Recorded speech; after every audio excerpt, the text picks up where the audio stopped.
संत प्रमुख सागर। स्वर्णिम स्वर्ण जयंती का अवसर ये महान है, मिलकर हम मनाएंगे गुरुवर देश की शान है।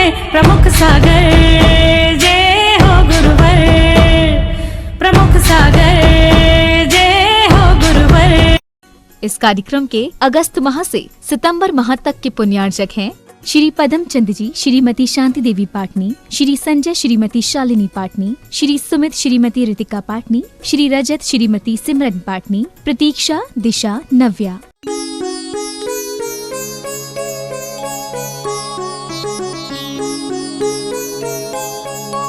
बद्धते मुच्यते जीवा, बद्धते मुच्यते जीवा, सममो निर्ममा क्रमात्, सममो निर्ममा क्रमात्, तस्मात् सर्वप्रयत्नेन, तस्मात् सर्वप्रयत्नेन निर्ममत्वं विचिन्तयेत्, निर्ममत्वं विचिन्तयेत्। बहुत सुंदर सा श्लोक आज कह रहे हैं आचार्य भगवान।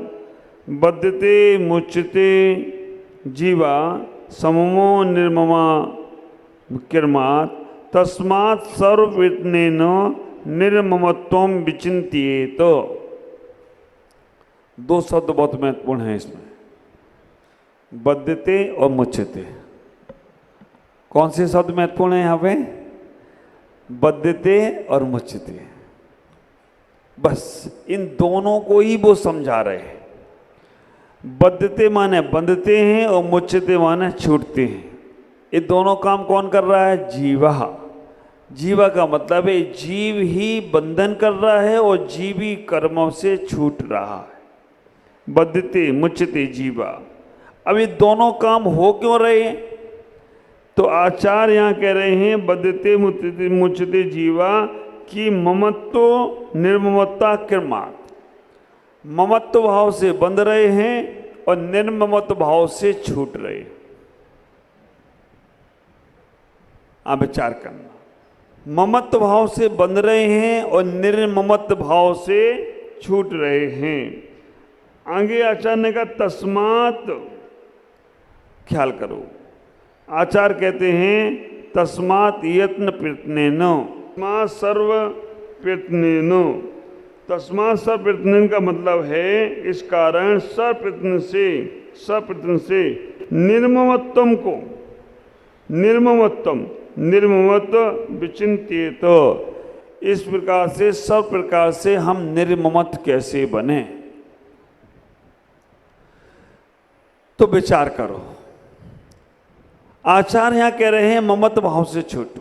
ममत्व भाव कहो, आसक्ति का भाव कहो, लगाव का भाव कहो, अटैचमेंट का भाव कहो, अपनत्व का भाव कहो, ये सारे भाव आचार यहाँ अपने कर्म से छुड़वाने की बात कर रहे हैं। आचार एक एक कदम आपको आगे बढ़ा रहे हैं, एक एक सीढ़ी आपको आगे बढ़ा रहे हैं, एक एक सीढ़ी से आपको आगे पहुँचाने का प्रयास कर रहे हैं। आचार्य यहाँ कह रहे हैं जो तुमने अभी तक ये सुखी दुखी का भाव छोड़ा था, अभी तुमने मैं का भाव छोड़ा था, मेरा का भाव छोड़ा था, अब ममत्व का भी भाव छोड़ दो। और कह रहे हैं कि ममत्व कैसे छोड़े? माँ तो ममता की मूर्त होती है और माँ से कहा जा रहा है कि ममत्व छोड़ दो, ऐसा कैसे हो सकता है? तो विचार करना, आचार कह रहे हैं ममत्व ही संसार का कारण है। तत्वसुद्ध ग्रंथ में आचार्य उमा स्वामी महाराज 8वें अध्याय के 2 नंबर के सूत्र में कह देते हैं सकसायत्व जीवा कर्मणो योग्योपदान योग पुद्गलान। ख्याल करना, आचार्य वहाँ पर कहने का प्रयास कर रहे हैं कि जो कसाय भाव आपका है, सकसाय ये तो जीवा कर्मणो योग्यान पुद्गलान दाते सा बंधा। कहते हैं जो कसाय का भाव है वो कर्म बंध में कारण है, और जब तक संसार में कर्म बंद होते रहेंगे तब तक तुम संसार से पार जाने वाले नहीं। संसार से, परिवार से, व्यापार से, ख्याल करो, नौकरियों से हमारे पास आसक्ति का भाव है, मोह का भाव है, लगाव का भाव है, इसको आचार कह रहे कम करो, इनसे निर्ममत होने का प्रयास करो। जब तक तुम इनसे निर्ममत नहीं होगे तब तक तुम मुक्त कैसे होगे। हम जब तक अकेले थे ना, स्वतंत्र थे, अकेले थे तब तक हम स्वतंत्र थे। जैसे ही हमारा ममत्व भाव बढ़ा, जैसे हमारे अंदर से लगाव भाव बढ़ा, हम तकलीफ में आते चले गए। अकेले थे, कहीं किसी को कहीं बाहर जाना होता था ना, तो तुरंत तैयार हुआ और चला जाता था। जो व्यक्ति अकेला रहता था, तैयार होता था, तुरंत चला जाता था। लेकिन जैसे ही वो राग में फंसा, व्यापार के राग में फंसा हो या परिवार के राग में फंसा हो या विवाह के बंधन में बंधा हो, विचार करना, जैसे ही विवाह के बंधन में बंधा वैसे ही हुआ क्या। अब जब तक श्रीमती जी तैयार नहीं होंगी तब तक खड़े रहो।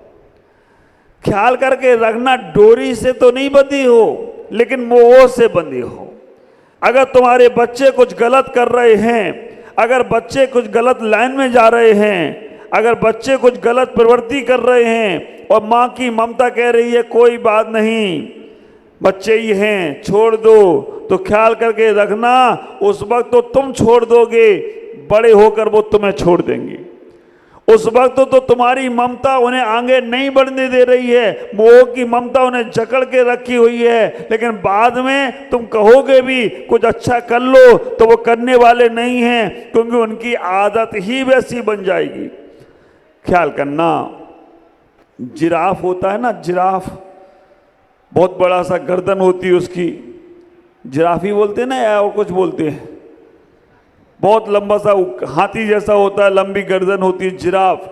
जिराफ अपने बच्चे को जन्म देता है ना, कभी देखना, वो अपने बच्चे को जन्म देते ही एक लात मारता है जोर से, और वो लात मारता है, जिराफ का बच्चा बहुत दूर गिरता है। फिर वो दौड़कर जाता है अपने पास, माँ है जिराफ, अपनी बच्चे को, माँ है जिराफ, और बच्चे को लात मारता है, बच्चा दूर जाता है, गिरता है। फिर वो दौड़कर जिराफ वहां जाता है, फिर एक लात मारता है, बार बार लात मारता है। ख्याल करना, माँ अपने जन्म वाले बच्चे को तो सीने से लगाती है, माँ अपने जन्म देने वाले बच्चे को तो सीने से लगाती है, लेकिन जिराफ जैसी माँ अपने बच्चे को लात मारती है। क्यों? क्या कारण है, क्या रीजन है?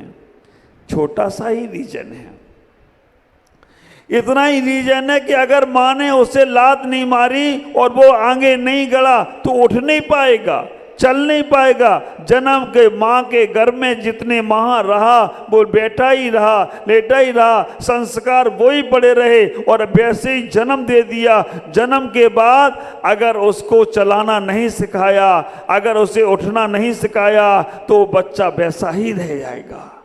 इसलिए माँ का मारना भी सार्थक होता है। तो ममत्व करने वाली माताओं, अपने बच्चे से बहुत प्यार करते हो, अपने बच्चे को बहुत लाड़ दुलार करते हो, उसको कुछ भी हो जाए तो तुरंत उसकी सेवा में तैयार हो जाते हो, सब कुछ छोड़ देते हो।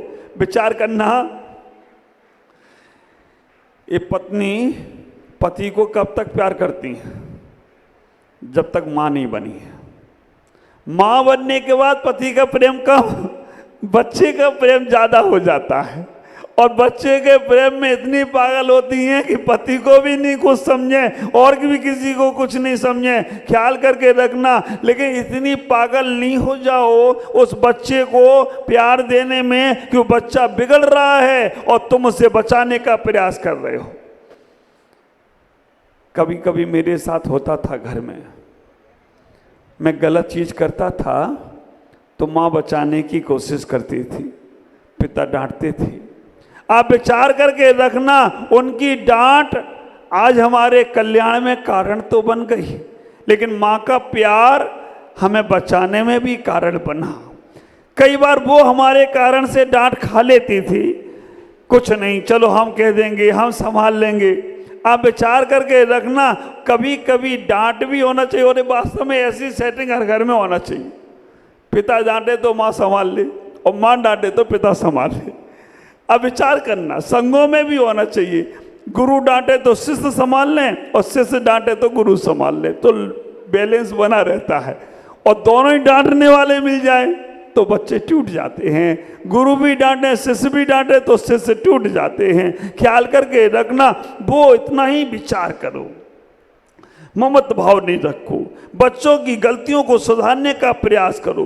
बंधते मुचते, अगर कर्मों से छूटना है, कर्मों से मुक्त होना है, तो हमें ये दोनों चीजों को अपने जीवन में लाना पड़ेगा। अनुकूलताओं में प्रेम आता है, विपरीतता में द्वेष आता है। अनुकूलताओं में जुड़ने का भाव आता है, प्रतिकूलताओं में भागने का भाव आता है। आचार कह रहे हैं दोनों ही खतरनाक है, अनुकूलता भी खतरनाक है और प्रतिकूलता भी खतरनाक है। अनुकूलता तुम्हें बांध के रखेगी और प्रतिकूलता भी तुम्हें बांध के रखेगी। आप पढ़ते होंगे ना, सुना होगा ना, सोने की बेड़ी और लोहे की बेड़ी। आप विचार करके रखना, सोने का पिंजरा हो या लोहे का पिंजरा हो, अगर उसमें बंधे हो तो संसार में ही तो हो, तुम संसार से दूर नहीं हो। सोने की बेड़ी भी तुम्हें संसार में बांध के रखती है और लोहे की बेड़ी भी बांध कर रखती है। अब इसका कथन वो अलग तरह से करते हैं, पुण्य नहीं करना, क्योंकि पुण्य भी सोने की बेड़ी है और पाप लोहे की बेड़ी है। वही बात आचार्य यहाँ कह रहे हैं कि अनुकूलता भी तुम्हें संसार में रोक रही है और प्रतिकूलता भी तुम्हें संसार में रोक रही है। अब अनुकूलता और प्रतिकूलताओं से रहित होगे ना तो सिद्धत्व को पा जाओगे, अन्यथा संसार में ही पड़े रहोगे। कैसे दूर होना है अनुकूलताओं से और प्रतिकूलताओं से?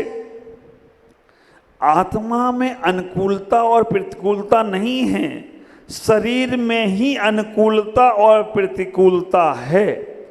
आत्मा में तो कर्म बंधन की बात जो कह देते हैं कि राग द्वेष के माध्यम से हो अनुकूलता और प्रतिकूलता में से बचने के लिए आचार्य का समत्व भाव को रखो। कभी कुछ अच्छा हो जाए तो फूलो मत और कभी कुछ गड़बड़ हो जाए तो कूलो मत।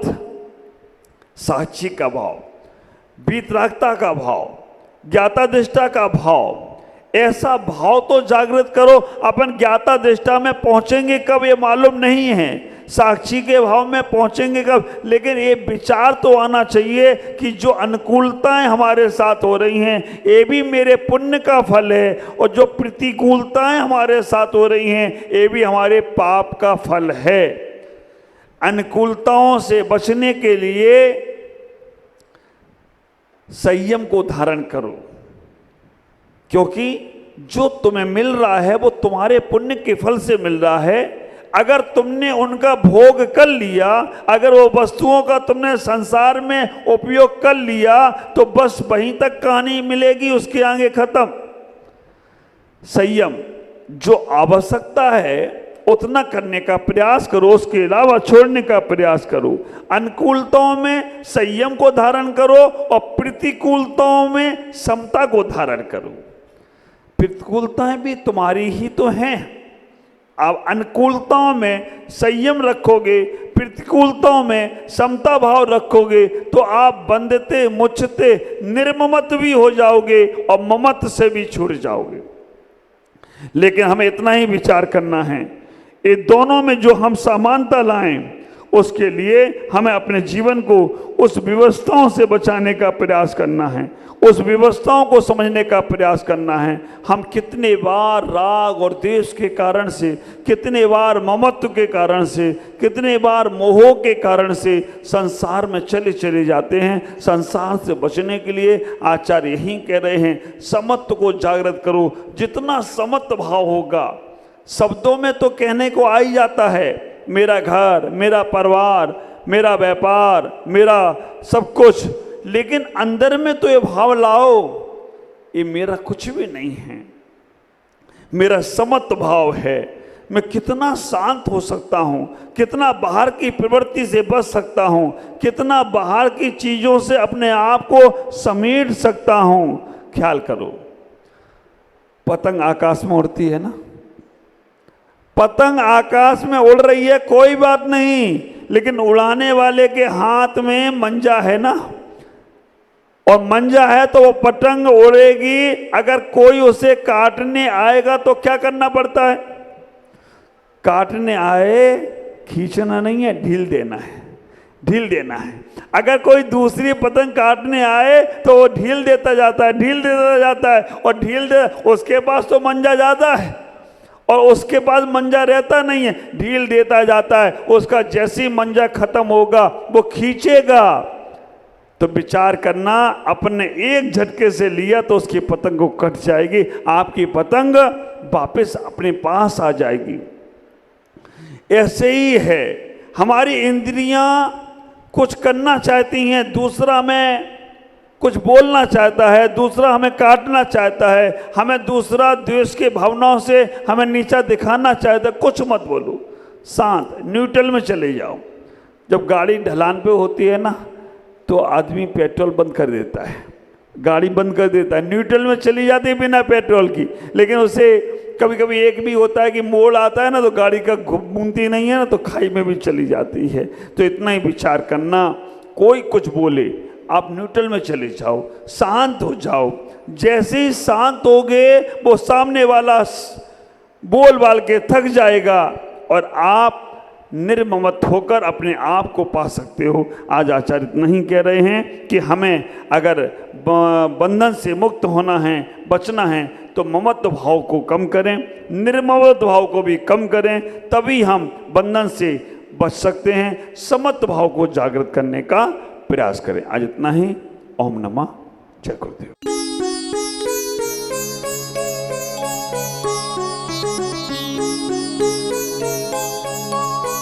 इस कार्यक्रम के अगस्त माह से सितंबर माह तक के पुण्यार्चक थे श्री पदम चंद जी, श्रीमती शांति देवी पाटनी, श्री संजय श्रीमती शालिनी पाटनी, श्री सुमित श्रीमती रितिका पाटनी, श्री रजत श्रीमती सिमरन पाटनी, प्रतीक्षा, दिशा, नव्या। अहिंसा तीर्थ प्रणेता, अहिंसा तीर्थ प्रणेता, जय जय हो भारत गौरव, राष्ट्र संत प्रमुख सागर। स्वर्णिम स्वर्ण जयंती का अवसर ये महान है, मिलकर हम मनाएंगे, गुरुवर देश की शान है प्रमुख सागर।